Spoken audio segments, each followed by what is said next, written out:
दोस्तों, मैं आपको दोस्त बना बैठा हूँ, इसीलिए मैंने आपका जो मतलब अभिवादन किया वो फ्रेंड्स के रूप में कि जीवन के जो रंग है ना वो बिल्कुल गजब के हैं।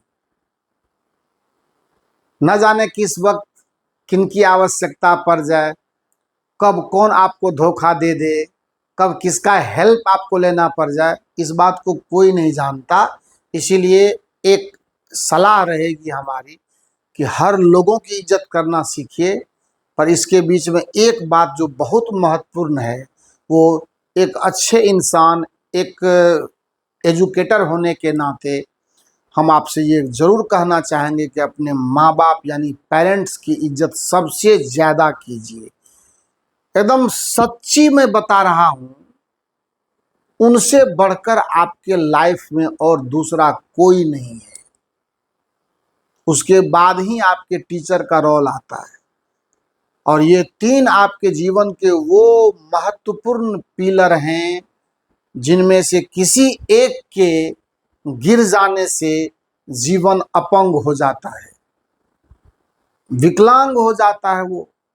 और अगर ये तीनों दुरुस्त हैं तो आपको वो आपके गोल तक पहुंचा देता है। हर हमेशा इस बात के लिए नहीं जान प्राण लगा देना है कि हमारा रिजल्ट नहीं होगा, हमारा रिजल्ट नहीं होगा। First deserve then desire. एक सिंपल सा लॉजिक है, एकदम ये कोई रॉकेट साइंस नहीं है। One who labours hard is sure to get success.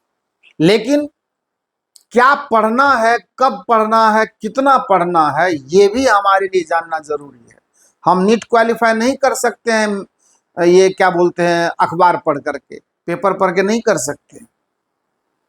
हम हिंदी का नोवेल पढ़ करके, इंग्लिश का नोवेल पढ़ करके नीट क्वालिफाई नहीं कर सकते हैं। तो क्या पढ़ना है, कितना पढ़ना है, कब पढ़ना है, ये जरूरी है। अब तक हमने फिजिक्स के 11th सेक्शन में 6 चैप्टर्स आपके कंप्लीट कर दिए हैं। लाइव क्लासेस में आपको एक से क्लासिकल न्यूमेरिकल्स पर ज़्यादा काम होगा। न्यूमेरिकल्स के थ्रू आपका रिवीजन करवाएंगे। जैसे कहने का मतलब लाइव लेक्चर जब होगा तो काइनेमेटिक्स का सवाल आ सकता है, डायमेंशन का सवाल आ सकता है, ताकि रिमाइंडर आप लेते रहें। न्यूटन्स लॉ का आ सकता है, फ्रिक्शन का आ सकता है। जैसे जैसे चैप्टर आगे बढ़ेगा, पीछे के चैप्टर का रिविजन ऑलमोस्ट आपको लाइव लेक्चर में ही करवाया जाएगा, वो भी न्यूमेरिकल्स के थ्रू। तो न्यूमेरिकल्स में सारे कॉन्सेप्ट ऑलरेडी इनवाइट किए ही जाते हैं, तो वहां से आपका सब कुछ होगा। आज एक नया चैप्टर और बहुत ही खूबसूरत, बड़े ही जोश और उल्लास के साथ, बहुत एनर्जी के साथ, काफ़ी मतलब आप ये समझ लीजिए ना कि इतना मन खुश है इस चैप्टर को स्टार्ट करते हुए कि मेरा तो मन करता है कि अगर ये रसगुल्ला होता तो मैं भी खाता, आपको भी खिलाता। लेकिन कोई बात नहीं, ये रसगुल्ला से कम है भी नहीं। और इतना ज़्यादा एप्लीकेशन है फिजिक्स में इसका, लगभग जो भी हाई लेवल प्रॉब्लम्स में आप जाएंगे तो मच मोर प्रॉब्लम इस चैप्टर का डिमांड करेगा। और बहुत ही खूबसूरती के साथ इसको पढ़ाएंगे भी हम आपको, और एप्लीकेशंस भी बहुत ही बेहतरीन तरीके से सिखाएंगे। तो आप बिल्कुल वीडियो में शुरू से लेकर के लास्ट तक बने रहिए। सिर्फ इसमें नहीं, पिछले वीडियोस भी जितने भी चैप्टर्स के गए हैं वो भी उतने ही महत्वपूर्ण है अपनी जगह पर जितना ये। जैसे जैसे अब चैप्टर्स आगे बढ़ेगा, हमारा मैकेनिक्स डेप्थ की ओर बढ़ता चला जाएगा। एंड ट्रांसलेशनल मैकेनिक्स तो खैर इम्पोर्टेंट है ही है, साथ में रोटेशनल मैकेनिक्स है, और फिर हाइड्रो जो डायनामिक्स है, हाइड्रोस्टैटिक्स है, उस पर भी हम लोग फ्लूइड मैकेनिक्स में काम करने वाले हैं। तो मेरा मानना है कि इन ऑल रेस्पेक्ट्स अगर देखें तो हर चैप्टर का अपना रोल है, अपनी महत्ता है, अपना इम्पोर्टेंस है। इसीलिए किसी को किसी से कम आंकना ये ठीक नहीं है, सबका अपना जिम्मेदारी है। अब देखिए, वर्क एनर्जी एंड पावर को मैं शुरू कर रहा हूं तो सबसे पहले जो हमारा प्राइमरी चीज है वो है वर्क को समझना कि वर्क क्या है। बस इसको एकदम बिल्कुल फैमिलियर वे में आकर के देखते हैं कि वर्क जो है वो कैसे परफॉर्म होता है, कैसे वर्क डन की बात हम लोग करते हैं। सिंपल सा लॉजिक, एकदम सिंपल सी बात, साधारण तरीके से मैं इसको उठा रहा हूं, आप समझने की कोशिश करो। जैसे मान लो कि यहाँ पर कोई एक एम मास का ब्लॉक, ये वर्क का सेंसेशन हमारे दिमाग में कहाँ से आया? यानी वर्क क्या होता है, इसको हमारे फिजिक्स ने हमें कैसे समझाने की कोशिश की और कैसे हम उसको समझ पाए। तो इसमें सबसे बड़ा जो रोल आता है वो आता है, जिस किसी भी बॉडी को आप किसी x=0 पोजीशन पर पहली बार देख रहे हैं और आपकी इच्छा है कि मैं इसको यहाँ से कहीं और भी एक बार देखने की कोशिश करूं, मैं ये देखूं कि ये यहाँ से अपना पोजीशन जो है किसी x=x0 पर या किसी डी पोजीशन पर ये यहाँ से यहाँ चलकर गया है। ये जो बात हमने कही है आपको कि ये चलकर गया है, तो आप ये नोट कर लें, अपने दिमाग में इस बात को बैठा लें, ये ऐसे चलकर नहीं गया, इसको चलाया गया है, किसी ने इस पर मेहनत किया है, किसी ने इस पर अपना एक फोर्स लगाया है। एकदम सिंपल सा लॉजिक से मैं इसको शुरू कर रहा हूं। And suppose this force is F and applied at an angle theta, और इसी थीटा के एप्लीकेशन की ये जिम्मेदारी बनी कि ये ब्लॉक, ये बॉडी जो है वो है ना, x=0 से x=d या x=x0, कुछ भी आप ये सिंबल कुछ भी आप उठा सकते हैं, वहां पर ये गया है। तो जैसे ही हमारी एंट्री होती है, मतलब ये एफ है कौन सा, ये है एफ एक्सटर्नल, यानी बाहरी किसी एजेंट ने ये अप्लाई किया है।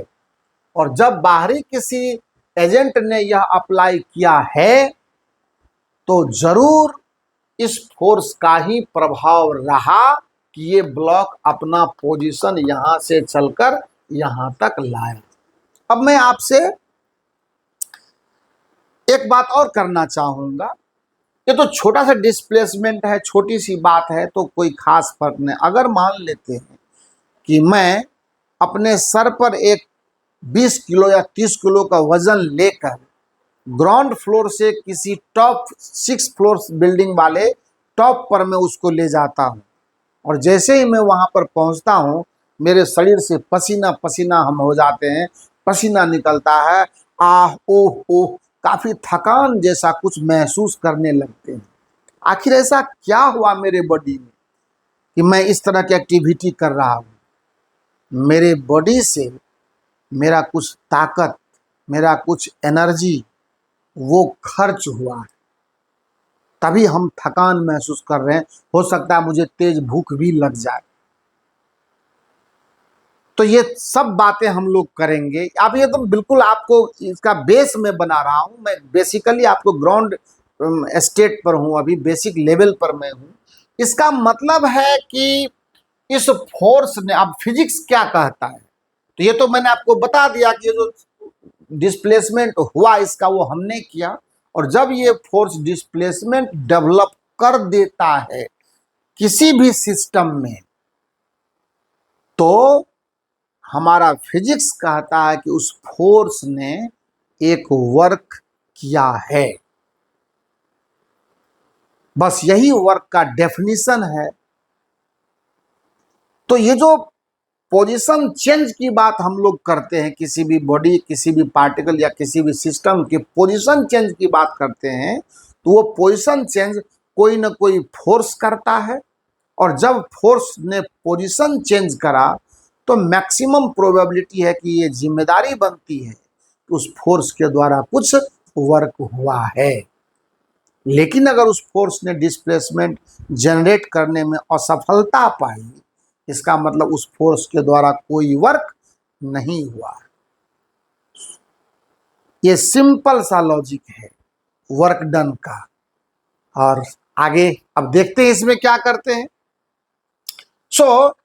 इसको जो डिफाइन किया गया, अगर ये मान लेते हैं यहां से लेकर के ये डिस्प्लेसमेंट हमारा डी वेक्टर के रूप में है and force is applied at an angle theta, तो सिंपल आप ये समझ लें कि वर्क डन को जो हमारे फिजिक्स ने मैथमेटिकल फॉर्म दिया है, ये इक्वल टू हमेशा होता है force vector and displacement vector का डॉट प्रोडक्ट। मैं सब बात बताऊंगा why dot product is applied. जबकि 9th क्लास में या उससे पहले हम लोग जब फोर्स या वर्क के विषय में चर्चा कर रहे थे, हम लोगों ने force into displacement equal to work done की बात कही थी, पर वो कहने की बात थी लेकिन उसमें जो तथ्य है, जो मिस्ट्री है, वो ये है कि फोर्स और डिस्प्लेसमेंट के बीच जब डॉट प्रोडक्ट लगते हैं तो ही वर्क डन की बात हम कर पाते हैं। यानी कुल मिलाकर कर देखा जाए, इसको अगर ब्रेक करेंगे तो फोर्स का मॉडुलस उठाएंगे इनटू डिस्प्लेसमेंट वेक्टर का मॉडुलस उठाएंगे, एंड जो हमारा वर्क डन का ये डॉट प्रोडक्ट का जो रूल है उसके हिसाब से मेरे पास ये वैल्यू आ जाएगा, क्योंकि डॉट प्रोडक्ट में कॉस थीटा ही लगता है। अब सिंपल सी बात आप देख लो, इसको दो तीन तरीके से आप समझ सकते हो। इसको आप ये कह सकते हो F into D cos theta, ऐसा भी बोल सकते हो, या इसको F cos theta into D भी बोल सकते हो, है ना। अभी आप एकदम बिल्कुल बेसिक पर काम कर रहे हैं, ये ऐसा ही नहीं रहेगा, इसका रूप तुरंत तुरंत बदलेगा, आप देखते चलो। लेकिन दोनों का ज्योमेट्रिकल मीनिंग अलग अलग है। अलग अलग क्यों है? क्योंकि इस फोर्स का कंप्लीट वैल्यू आपके डिस्प्लेसमेंट को नहीं मिल रहा है। आप अगर इस फोर्स का कंप्लीट मतलब इफेक्ट देखना चाहते हैं अपने सिस्टम पर, तो आपको सीधी सी बात है कि आपको फोर्स अगर आपने इस डायरेक्शन में लगाया है तो ये फोर्स अपना कंप्लीट इफेक्ट डालेगा डिस्प्लेसमेंट के डायरेक्शन में। Complete effect of force in the direction of displacement, in the direction of, अपने मर्जी से पढ़िए, कहीं से कोई रटी हुई बात पढ़ने से मजा, इन द डायरेक्शन ऑफ डिस्प्लेसमेंट। लेकिन अगर कोई हमको ये कह दे कि यह फोर्स कंप्लीट इफेक्ट डाल रहा है डिस्प्लेसमेंट के डायरेक्शन में, ये कतई मानने वाली बात नहीं है, क्योंकि देखने से भी लगता है कहां से ये डाल रहा है, ये क्यों डालेगा। तो इसका मतलब है कि कंप्लीट फोर्स जरूरी नहीं कि हमेशा डिस्प्लेसमेंट के डायरेक्शन में हो, उसका आंशिक प्रभाव या पार्शियल इफेक्ट भी देखा जा सकता है। और इसी चीज को यहाँ पर ये एक्सप्रेशन समझा रहा है। अगर फोर्स डायरेक्शन ऑफ डिस्प्लेसमेंट में कंप्लीटली नहीं है तो इसका या तो आप कंपोनेंट ले लो फोर्स का डिस्प्लेसमेंट के डायरेक्शन में, या डिस्प्लेसमेंट का कंपोनेंट ले लो फोर्स के डायरेक्शन में। तो इसीलिए डी कॉस थीटा का मतलब ये, अगर डी डिस्प्लेसमेंट है तो इसका कंपोनेंट हम फोर्स के डायरेक्शन में लेंगे, तो कुल मिलाकर के यहां से लेके यहां तक मेरे पास क्या होगा, डी कॉस थीटा आ जाएगा। यहां से लेकर के यहां तक इसका ये कंपोनेंट मैं उठा लूंगा। तो जनरली उतना परेशान नहीं होना है। फोर्स का कंपोनेंट डिस्प्लेसमेंट के डायरेक्शन में लेते हैं और डिस्प्लेसमेंट के मैग्नीट्यूड से उसमें गुना कर देते हैं, तो जो हमें रिजल्ट मिलता है वो वर्क डन के रूप में मिलता है। This is the most basic definition, and in the mathematical form we can say this is the basic definition of work done. And अगर आप सीधे से लिटरेचर में देखना चाहेंगे तो आप कहते हैं ना कि if a force is applied to a body so that it is displaced in the direction of application of force, then work is said to be done by the force. कहता अगर किसी सिस्टम के ऊपर force लगता है ताकि उस force के दिशा में आपके सिस्टम को डिस्प्लेसमेंट मिले, उस बॉडी को एक डिस्प्लेसमेंट मिल जाए इन the direction of application of force, तो ये हम लोग मानते हैं कि उस फोर्स ने वर्क किया। तो मैं आपको दोनों ही चीजें अभी बताने वाला हूं, क्योंकि वर्क का डेफिनेशन अपन के पास आ चुका है।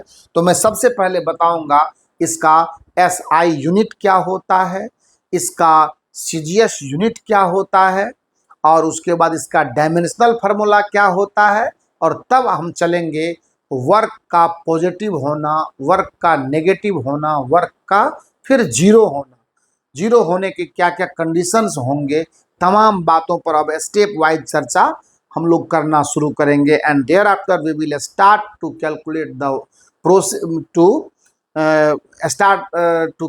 The work done in different situations. अलग अलग परिस्थितियों में कैसे मैं वर्क कैलकुलेट करता हूं उस पर बात करेंगे हम लोग। एकदम एक से एक चीजें हैं अभी, इसीलिए मैं काफी उत्साहित हूं।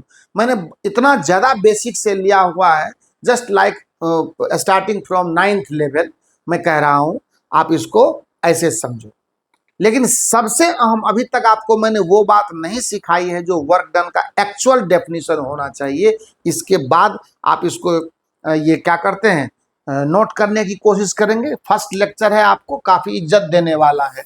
और अब इसके बाद आइए मैं आपको इसके आगे की बात सिखाता हूँ कि वर्क का जो डेफिनेशन आपने अभी सुना था उसमें और हम सुधार कर सकते हैं, और वो सुधार काफ़ी बेहतर भी होगा, काफ़ी फेवरेबल भी होगा। तो डेफिनेशन को अगर मैं आपके सामने लाऊं, चीज़ें तो आएंगी ही आएंगी सामने, पर मैं कुछ यूनिक बात आपसे करने वाला हूं। सबसे पहले आप ये समझो कि if force is applied to a body, if a force is applied to a body, then body such that point of application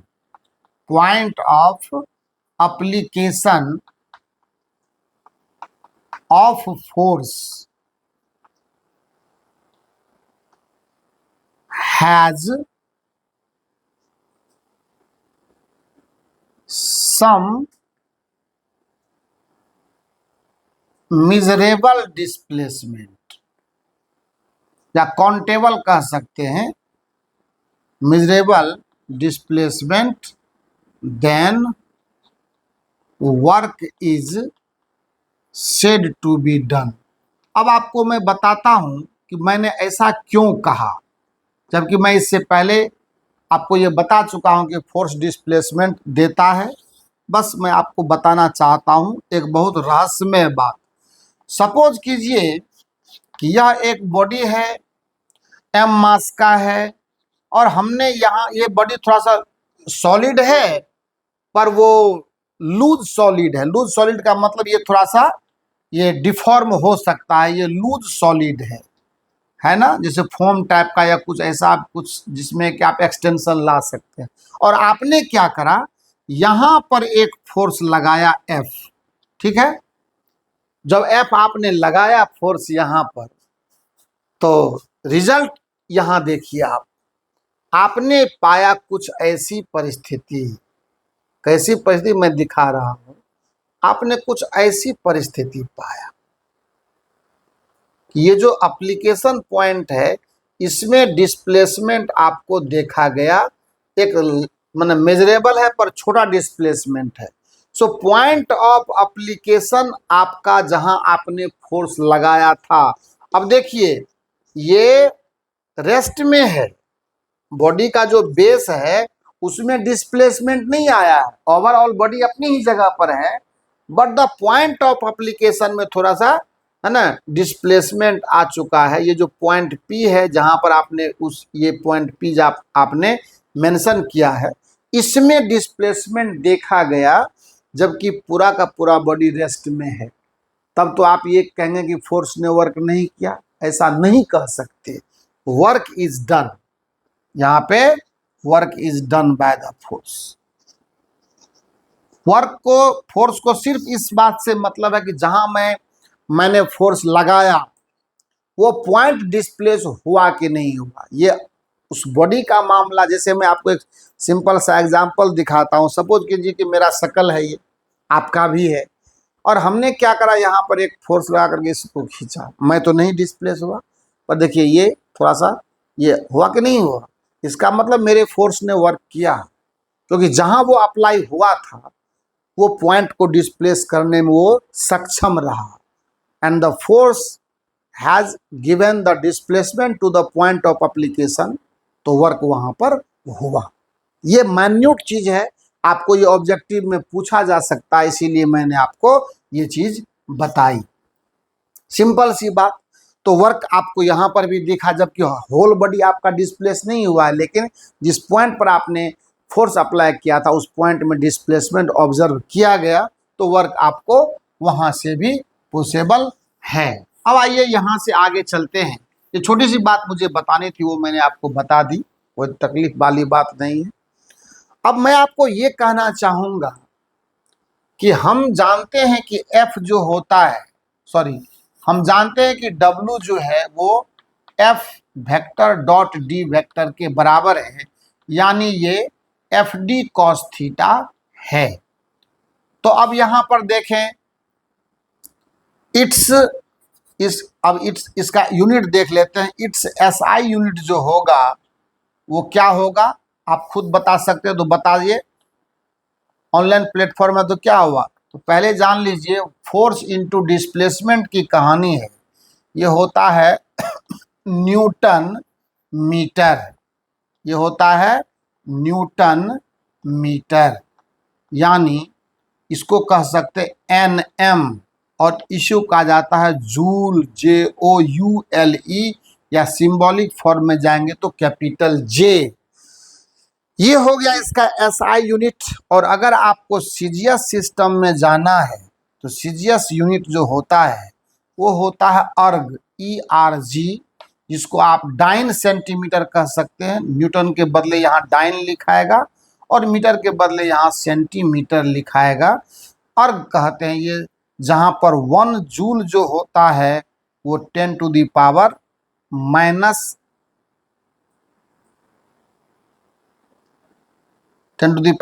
7 अर्ग के होता है। ठीक है, अगर मैं 1 अर्ग बोलूंगा तो 10 to the power minus 7 joule के होगा, यही आपको समझना है। ये 1 जूल जो है ये 10 टू द पावर 7 अर्ग के होता है। इससे पहले मैंने आपको न्यूटन के टाइम में भी बताया था, 1 newton equal to 10 to the power 5 dyne के। तो ये हो गया मामला। अगर आप जाते हैं मॉडर्न फिजिक्स में, है ना, इन मॉडर्न फिजिक्स में जब आप पढ़ेंगे, आगे चल करके पढ़वे करेंगे, तो आप इसका यूनिट जो होता है ना, in modern physics its unit जो होता है ना, ये दूसरा यूनिट पकड़ लेता है, जहां इट्स यूनिट होता है इलेक्ट्रॉन वोल्ट। ये होता है इलेक्ट्रॉन वोल्ट। इसको हम लोग ईवी कहते हैं, जहां 1 ईवी जो होता है 1.6 into 10 to the power minus 19 joule के होता है।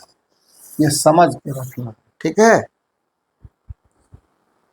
ये सब चीजें हमें ध्यान में रहनी चाहिए। सो मॉडर्न फिजिक्स में इलेक्ट्रॉन वोल्ट में, और इधर एसआई में जाएंगे तो न्यूटन मीटर यानी जूल में, और इधर आएंगे तो अर्ग में। तो 3 तरह के यूनिट जनरली यूज किए जाते हैं। अभी मैक्सिमम हम लोग इसी दोनों पर काम करेंगे, और ये जब मॉडर्न फिजिक्स में जाएंगे तो इस पर बातें होंगी काफ़ी विस्तृत तरीके, वहाँ यही खेतिए चलेगा हम लोगों का। अच्छा, डायमेंशनल फार्मूला क्या होगा वर्क का, मैंने खूब मस्ती से आपको सिखाया था। ये होता है ML2 और T to the power minus 2। ये हो गई बात। अब इतना कुछ जान लेने के बाद, जब हम लोगों ने वर्क के विषय में इतनी जानकारी बेसिक पर ले ली है, तो अब आइए कुछ तरीके की बात अलग ढंग से करते हैं। वर्क कब हमारा पॉजिटिव होगा, वर्क कब हमारा नेगेटिव होगा, ये तमाम जानकारी अब विधिवत तरीके से पहले लेते हैं, एंड तब वर्क कैलकुलेशन की बात सीखेंगे। आइए बात करते हैं। एज W इक्वल टू एज, और ऐसे भी लिख सकते हैं आप, DW equal to F vector dot DR vector, या DX वेक्टर, कुछ भी कह सकते हो, इस पर भी बात करेंगे हम लोग। तो कुल मिलाकर के अगर मैं ये कहूं कि इक्वल टू हो जाएगा F वेक्टर, सॉरी F लिख देते हैं, मॉडुलस ले लेते हैं, DR का मॉडुलस ले लेते हैं, और यहाँ पे cos थीटा जो डॉट प्रोडक्ट से लगता है वो तो लगेगा ही लगेगा। अब वर्क का जो एप्लीकेशन है और वैल्यू है वो डिपेंड करता है फोर्स के एप्लीकेशन और डिस्प्लेसमेंट के एप्लीकेशन के डायरेक्शन पर। देखा जाए, अगर सिस्टम पर आपने ये फोर्स लगाया एफ, और इन द डायरेक्शन ऑफ डिस्प्लेसमेंट आपका ये एंगल थीटा है। तो चीजों को कैसे समझते हो आप ध्यान से यहां देखिए, सब आपको समझ में आ जाएगा। ए नंबर में work will be positive. For positive work done क्या करेंगे हम लोग, ये तो नेगेटिव होगा नहीं, मैग्नीट्यूड है, ये भी मैग्नीट्यूड है, नेगेटिव होगा नहीं, तो डिपेंड करता है थीटा पर। इफ 0 डिग्री से बड़ा हो थीटा और 90 डिग्री से छोटा हो। आपको सब कुछ पता है कि अगर आप फर्स्ट क्वाड्रेंट में हैं तो ही आपका जो थीटा है वो पॉजिटिव रहेगा, पॉजिटिव तो खैर है ही। और दूसरी सबसे बड़ी बात कि कॉस थीटा पॉजिटिव आपका तभी रहेगा जब 0 डिग्री से बड़ा होगा थीटा और 90 डिग्री से कम होगा, यानी फर्स्ट क्वाड्रेंट में रहेगा थीटा आपका, यानी एक्यूट एंगल। आप ऐसे समझो ना कि थीटा आपका यहाँ पर क्या है, एक्यूट एंगल है। हर तरीके से मैं तोड़ मरोड़ करके आपको चीज़ें समझा रहा हूँ ताकि आप कंफ्यूजन में न पड़ जाएं। अभी तो बड़ी आसान लगता है, लेकिन जैसे ही मामला आगे बढ़ता है छोटी छोटी चीज़ भी आपको बहुत महंगी साबित हो जाएगी। मैं इस बात से कभी गुरेज नहीं करता, या इस बात पर कभी मैं ये नहीं सोचता हूँ कि बच्चा क्या जानता है क्या। मैं ये मान के चलता हूँ कि मुझसे चूक गए तो फिर दूसरा कोई नहीं सिखा पाएगा आपको, इस बात की फुल गारंटी है। और ये मैं दावे भी करता हूँ कि आप अगर यहाँ से नहीं सीखे फिजिक्स को तो और कोई भी प्लेटफॉर्म आपको फिजिक्स नहीं सिखा पाएगा, ये आप जान लीजिए। सो यहाँ पर एक्यूट एंगल थीटा रहेगा तो आपका वर्क डन पॉजिटिव होगा। दूसरे नंबर पर आप देख लें, इफ थीटा इक्वल टू हो जाए 90 डिग्री के, देन आप जान लो कि W आपका हो गया 0। यानी कहने का मतलब ये हुआ कि आपका फोर्स इधर है, या डिस्प्लेसमेंट आपका इधर है और आपका फोर्स इधर है। अगर थीटा यहाँ पर 90 डिग्री के बराबर है तो वर्क अगर हो भी रहा है तो उसमें इस फोर्स का कोई रोल नहीं है। क्यों नहीं है, तो थीटा 90 होने से कॉस 90 0 हो जाता है, तो वर्क डन ऑटोमेटिकली क्या होगा, 0 हो जाएगा। ऐसा होता है ना। ये देखिए सर्कुलर मोशन है, जस्ट आप पर करके निकले हैं आगे, और मैंने वहां पर भी चर्चा की हुई थी। ये देखिए r रेडियस है, ये m मास का पार्टिकल है, और ये रह गया आपका डिस्प्लेसमेंट। चूंकि लीनियर डिस्प्लेसमेंट अलोंग टेंजेंट ही होता है आपको सर्कुलर मोशन में, but the centripetal force Fc जो है ना वो mv² है आपका, जो टुवार्ड्स द सेंटर काम करता है। तो अगर गौर से देखें तो ये एंगल 90 डिग्री हुआ, यानी सेंट्रीपिटल फोर्स और आपका जो डिस्प्लेसमेंट का डायरेक्शन है, डिस्प्लेसमेंट का मतलब लीनियर डिस्प्लेसमेंट की मैं बात कर रहा हूं, उस दोनों के बीच में एंगल 90 डिग्री का होने की वजह से है ना, इस फोर्स के द्वारा WFC का वैल्यू क्या होता है, 0। ये ऑब्जेक्टिव में जनरली पूछा भी जाता है, in case of circular motion of the particle work done by centripetal force is हमेशा 0, क्योंकि वहां पर फोर्स और डिस्प्लेसमेंट के बीच का जो डायरेक्शन है वो 90 डिग्री का है, इसीलिए वर्क डन का वैल्यू उस फोर्स के द्वारा क्या है, 0 के बराबर है। मैं सेंट्रीपिटल फोर्स के वर्क डन की बात कर रहा हूं, मे भी कि टेंजेंशियल डायरेक्शन में भी कोई फोर्स हो तब तो वो अलग बात, उसकी चर्चा नहीं हो रही है, क्योंकि जिस एग्जाम्पल को मैं अभी समझने जा रहा हूं वो वर्क डन इक्वल टू 0 का कंडीशन है डिपेंडिंग अपॉन द थीटा। इसके अलावा भी है, वर्क डन का 0 होना और भी बातों पर डिपेंड करता है ना। If theta equal to 90 degree then W बराबर 0। अब आप देख लीजिए, if F resultant equal to 0 तो ऑटोमेटिकली W बराबर 0। जब वर्क का ही रिजल्टेंट 0 है, अनबैलेंस वो है ही नहीं, तो उसका वर्क डन क्या होगा, उस रिजल्टेंट 0 है तो फोर्स ही नहीं है आपके पास in the direction of displacement. So उस कंडीशन में भी आपका वर्क डन क्या होगा, 0 होगा।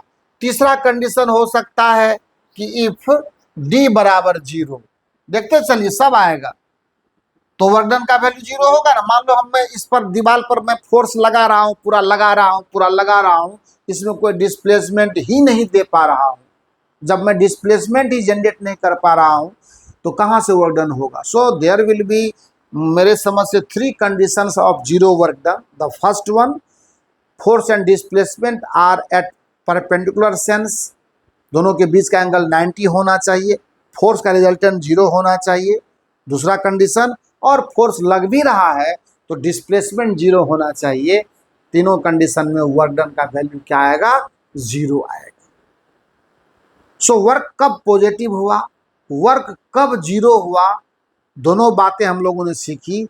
तो वर्क नेगेटिव भी तो हो सकता है, तो वर्क नेगेटिव कब होगा उसको भी देख लेते हैं, है ना।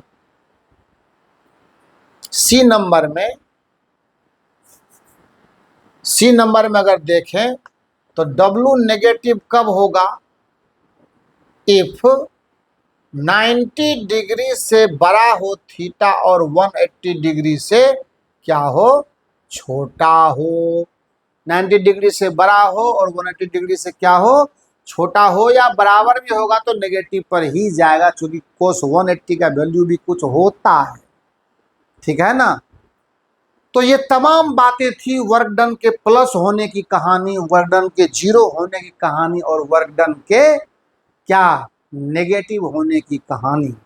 यानी ये इस बात को सिखाता है कि वर्क जो है वो प्लस भी हो सकता है, माइनस भी हो सकता है, और नेगेटिव भी हो सकता है। अब इसके बाद हम अगले पड़ाव पर चलते हैं, अगले स्टेप पर चलते हैं कि वर्क जो है वो क्या बोलते हैं, प्लस माइनस और 0 होने के बाद इस बात के लिए अब हम तैयार रहते हैं कि वर्क का जो है वो डॉट प्रोडक्ट, अच्छी बात, बहुत ही रोचक बात कि वर्क डन कैलकुलेट के लिए हम लोग फोर्स और डिस्प्लेसमेंट के बीच डॉट प्रोडक्ट ही क्यों लेते हैं, क्रॉस भी तो ले सकते थे, नहीं ले सकते हैं। और यही कारण है कि वर्क डन हमेशा एक स्केलर क्वांटिटी के रूप में काउंट होता है। वर्क कैसा क्वांटिटी है, वर्क स्केलर है। क्यों है, इसका जवाब है अपन के पास, एकदम बिल्कुल लॉजिकल आंसर है।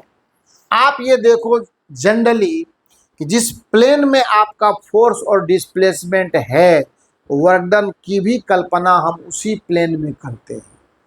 ऐसा ही होता है डॉट प्रोडक्ट की कहानी, क्योंकि क्रॉस प्रोडक्ट में आपने देखा था कि जिस प्लेन में आपका मदर वेक्टर है उससे परपेंडिकुलर प्लेन में रिजल्टेंट निकलता है, लेकिन इसमें ऐसी बात नहीं है। तो जब कभी भी किसी दो फिजिकल क्वांटिटी के बीच का जो प्रोडक्ट हो और वो वेक्टर है दोनों, तो उनके बीच में डॉट प्रोडक्ट तब लगाते हैं जब उनका जो रिजल्ट है वो उसी प्लेन में एग्जिस्ट कर जाता है, प्लेन के इधर उधर वो नहीं जाता। तो सिंपल सा एक लॉजिक था, पर ये बड़ा ही खूबसूरत है, क्योंकि जनरली आप किसी से अगर पूछेंगे तो इसका जवाब कोई नहीं देगा। That's why we apply the dot product between force vector and displacement vector, इसीलिए लगाते हैं। और वर्क स्केलर है, ये भी हमने आपको बता लिया। अब चलते हैं वर्क डन कैलकुलेशन की बात करते हैं। एक छोटा सा सवाल हो जाए बीच में तो मज़ा आ जाएगा, सिंपल सा लर्निंग प्रॉब्लम के फॉर्म में। मैं इसको यहाँ पे इरेज करता हूँ, और एक छोटा सा सवाल बस आपके लिए, छोटा सा सवाल, ताकि आपको ये लगे कि हमने जो वर्क का जो एक फार्मूला अभी डेफिनेशन से लिया है तो उससे किस तरह से हम निपट लेते हैं। आइए देखते हैं। क्वेश्चन लिखने की जरूरत नहीं है, या लिख भी दो तो कोई दिक्कत नहीं है। सीधा मैं कहता हूं कि a block of mass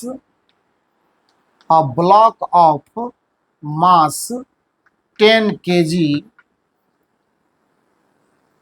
is placed on a rough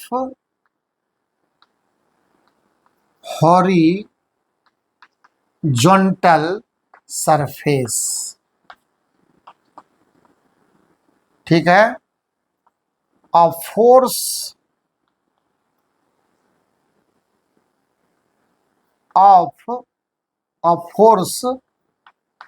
F is applied to the block having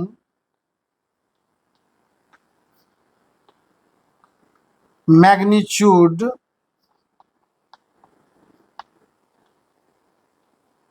2 times the limiting value of frictional force.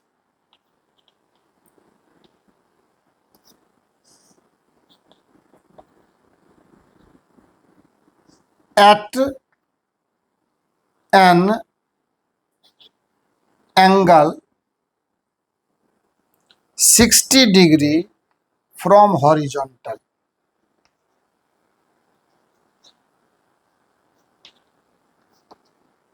Then find, एक नंबर में work done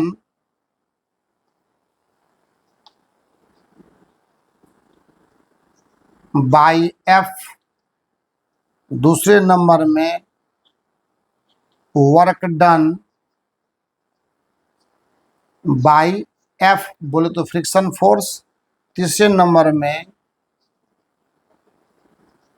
work done by mg, चौथे number में work done by n बोले तो normal reaction यहां देखा जाए, आपने कमाल कर दिया। यहाँ पे देखिए m मास का ब्लॉक लिया हमने, इस पर फोर्स लगाया F, जो इस फ्रिक्शनल का जो लिमिटिंग मतलब स्टैटिक में जो लिमिटिंग होता है इसके डबल मैग्नीट्यूड के बराबर, यानी F का वैल्यू है 2FL के, FL मतलब लिमिटिंग फ्रिक्शन के, लेकिन अप्लाई किया जा रहा है 60 डिग्री फ्रॉम हॉरिजॉन्टल पर, है ना। और डिस्प्लेसमेंट तो मैंने दिया ही नहीं आपको, डिस्प्लेसमेंट देता तब ना मजा आता।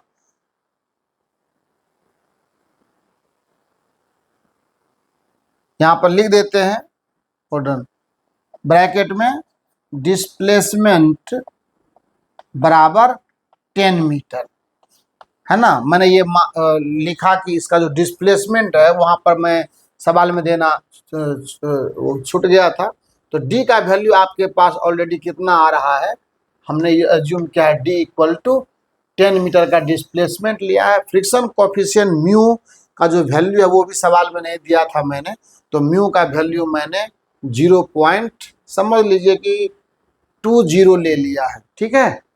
सिर्फ सीखना है, ऐसा नहीं है कि बहुत क्रिटिकल प्रॉब्लम नहीं उठाना है, बहुत सी चीजें लेकिन सवाल में लगाई गई है, क्योंकि हम लोग अब एक लेवल पर काम कर रहे हैं। तो देखिए अब इसका फोर्स डायग्राम कैसे बनाएंगे, तो नीचे हमारा mg काम करेगा, ऊपर हमारा नॉर्मल रिएक्शन काम करेगा, और इस फोर्स का जो कंपोनेंट होगा इधर की तरफ F cos थीटा होगा, और इधर जो होगा वो F sin थीटा होगा। और अब कुछ नहीं करना है, सबसे पहले F की जो वैल्यू आएगी वो आएगी म्यू इंटू n के बराबर।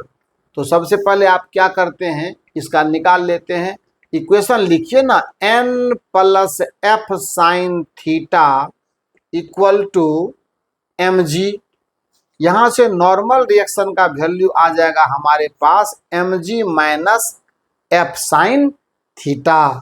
नॉर्मल रिएक्शन भी हमारे पास उपलब्ध हो गया, और जब नॉर्मल रिएक्शन उपलब्ध हो चुका है तो हमारे पास अब संसाधन की कमी नहीं है, इस साइड पूरा इलाका खाली है, तो क्यों ना इसका मैं यूज कर लूं आपके लिए, है ना। देखिए यहां से अब समझते हैं। तो सबसे पहला वर्क डन बाय फोर्स चाहिए, तो आप F का वैल्यू कितना होगा, F इक्वल टू होता है म्यू इंटू n, तो ये हो जाएगा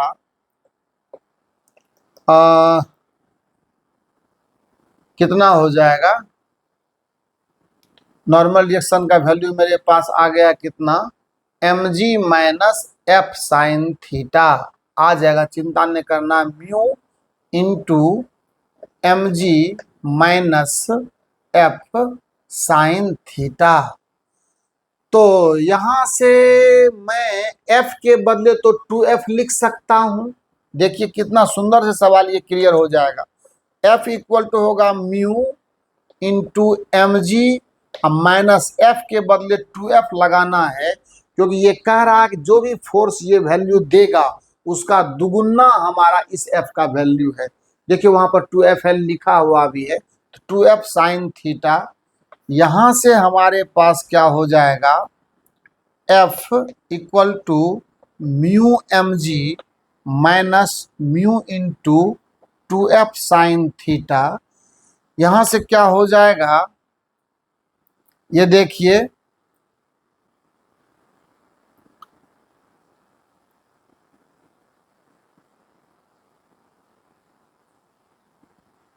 कितना हो जाएगा, ये f plus 2 mu F sine theta equal to mu M G. So यहाँ से f अगर मैं कॉमन निकालूं तो 1 plus 2 mu sine theta equal to mu M G. So यहाँ से f का वैल्यू मेरे पास आ जाएगा म्यू एम जी बटा 1 प्लस 2 म्यू साइन थीटा। तो ये वैल्यू आ गया मेरे पास इस f का। ये क्या हो जाएगा वैल्यू, अब तो मेरे पास सब चीज है रखने के लिए। तो म्यू का वैल्यू है 0.20 गुना मास है 10, जी का मान लेते हैं मैंने 10 यूज कर लिया, उसमें भी कोई दिक्कत। हमने सोचा था काफी आसान सवाल उठा लेंगे, लेकिन सवाल थोड़ा सा आ गया, उस हिसाब से कोई दिक्कत नहीं है, घबराना नहीं है। ये 1 प्लस 2 इंटू 0.2 इंटू √3/2, क्योंकि थीटा 60 डिग्री है तो साइन 60 डिग्री का वैल्यू क्या होगा, ये कुल मिला करके हमारा जो है वो वैल्यू आ गया फ्रिक्शन के फोर्स का।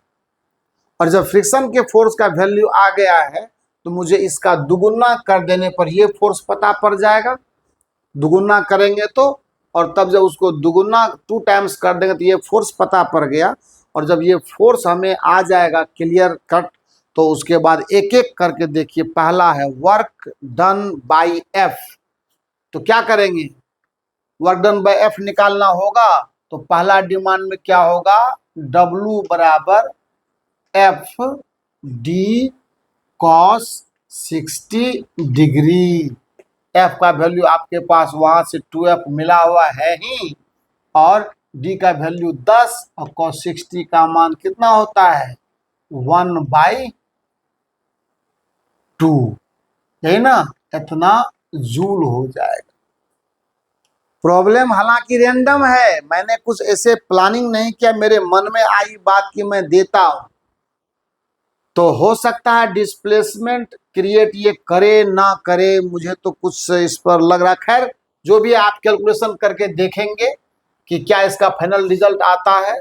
एंड जो दूसरा डिमांड है वो वर्क डन बाय एफ है। तो जब जो भी वैल्यू आप डिस्प्लेसमेंट इधर है और इधर की तरफ आपका फ्रिक्शन फोर्स है, तो क्या होगा, थीटा इसके बीच में 180 डिग्री का बनेगा। तो क्या आ जाएगा, 180 डिग्री का अगर थीटा बनेगा तो नेगेटिव वर्क डन होगा। और तीसरा है work done by MG. MG के लिए देख लीजिए आप 0 वर्क डन होगा, चूंकि एमजी नीचे काम कर रहा है और डिस्प्लेसमेंट राइटवार्ड डायरेक्शन में है। और नॉर्मल के लिए भी वही कहानी है, नॉर्मल भी सीधे ऊपर काम कर रहा है जबकि डिस्प्लेसमेंट इधर है। तो ये फोर्स 0 वर्क, ये फोर्स 0 वर्क, ये फोर्स नेगेटिव वर्क, और ये फोर्स पॉजिटिव वर्क। अगर कुछ भी समझ में बहुत ज्यादा उलझन सवाल में दिखता है तो चिंता करने की कोई बात नहीं है, बिकॉज प्रॉब्लम रैंडम लिया गया है, कोई सा प्लानिंग के थ्रू नहीं लिया गया। लिखते लिखते प्रॉब्लम थोड़ा क्रिटिकल हुआ है, लेकिन उससे घबराने की कोई जरूरत नहीं है। आप कम से कम इतना समझें कि इस डिस्प्लेसमेंट के लिए ड्राइविंग फोर्स का वर्क डन पॉजिटिव है, नॉर्मल का वर्क डन 0 है, एमजी का वर्क डन 0 है, और इस फ्रिक्शन फोर्स का वर्क डन नेगेटिव है। तो कम से कम इतना तो अभी समझ में आ ही जाएगा हमारा कि हम जो है इसको कैसे हैंडल करते हैं। तो ये तो थोड़ा सा हुआ। अब देखिए कि इसके बाद एक छोटा सा एग्जाम्पल के थ्रू, या फिर मैं तो ये कहता हूं कि आज इस लेक्चर को यहीं रहने देते हैं, है ना। इस पर जो है हम लोग ज्यादा अब आज कोई चर्चा नहीं करते हैं। नेक्स्ट वीडियो में फिर हम आपको वर्क कैलकुलेशन के जीरो लेवल से स्टार्ट करेंगे, और एक बेहतर जो एपिसोड कहिए चाहे लेक्चर कहिए, वो फ्रेश मूड में आपको नए वीडियो में हम देने वाले हैं। तो प्रॉब्लम को कैसे हैंडल किया जाए, ये पूरा का पूरा तरीका इस लेक्चर में आपको, मतलब इस लेक्चर में नहीं, इसमें तो खैर अभी आपने सिर्फ बेसिक देखा है, आप डेफिनेशन पर काम कर रहे थे, तो लास्ट में एक प्रॉब्लम आपको दिया गया एक नज़र खोल करके कि प्रॉब्लम का सिचुएशन ऐसा क्रिएट किया जा सकता है।